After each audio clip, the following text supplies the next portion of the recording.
উপস্থিত আছেন আপনাদের প্রিয় নেতা সাবেক ছাত্র দলের সভাপতি বর্তমান বিএনপি যুগ্ম আহ্বায়ক অত্যন্ত বলিষ্ঠ নেতা জামিনুল হোসেন মিঠু। এখানে উপস্থিত আছেন মাদারীপুর জেলা বিএনপি সংগ্রামী অন্যতম সদস্য সাবেক যুব দলের সভাপতি মজিবুর রহমান হাওলাদার। এখানে উপস্থিত আছেন মাদারীপুর জেলা কমিটির অন্যতম সদস্য আতিকুর রহমান আতিক ভাই। এখানে উপস্থিত আছেন মাদারীপুর জেলা কমিটির অন্যতম সদস্য সাবেক নির্বাচিত ভিপি সরোয়ার হিসেবে আমরা বলি। এখানে উপস্থিত হয়েছেন মাদারীপুর মাছ মালিক সমিতির অন্যতম মালিক সমিতির সংগ্রামী সভাপতি এবং জেলা বিএনপির অন্যতম সদস্য মান্টু খান। এখানে উপস্থিত আছেন আমাদের কৃষক দলের সংগ্রামী মাদারীপুর জেলা কৃষক দলের সংগ্রামী সদস্য সচিব খায়রুজ্জামান খান ওয়াহিদ। এখানে উপস্থিত আছেন জাতীয়তাবাদী মহিলা দল মাদারীপুর জেলা শাখার সংগ্রামী সভানেত্রী তানিয়া লাইজু। এখানে উপস্থিত আছেন রাজন পৌরসভার বিএনপির সংগ্রামী আহ্বায়ক শেখ জাকির হোসেন। এখানে উপস্থিত আছেন রাজন উপজেলার যুব দলের সংগ্রামী সভাপতি লিটু খান।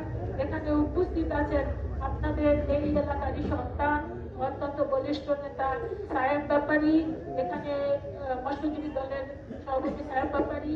এখানে উপস্থিত আছেন কৃষক দলের সভাপতি আবুল কালাম।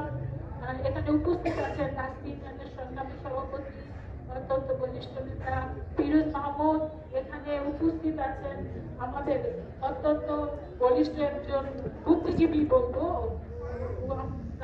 সে আমার সাথে কাজ করছে আমাদের চট্টগ্রাম কলেজের গভর্নিং বডির অন্যতম সদস্য রাজন কলেজের প্রফেসর আমাদের হায়দার। এখানে আরো উপস্থিত আছেন সৈয়দা তাহমিনা। এখানে উপস্থিত আছেন টিটু খান, নাদিম খান, জিন্টু খান। এখানে উপস্থিত আছেন আমাদের আশরাফ সাবেক যুব দলের জেলা সাংগঠনিক সম্পাদক আশরাফ। এখানে হিরু আমাদের কৃষক দলের জেলা কমিটির স্বেচ্ছাসেবক দলের জেলা কমিটির সিনিয়র সভাপতি ফিরোজ। এখানে গোলামার দলের আমাদের মাদারীপুর জেলার সাধারণ সম্পাদক কুতুবুদ্দিন, কৃষক দলের পহলান জামান আলী এবং আমাদের শুধু দিনাজপুর থেকে রেজাউল এসছে। সবাইকে রেজাউল আবুল যারা আছেন সবাই অসংখ্য ধন্যবাদ দিচ্ছি।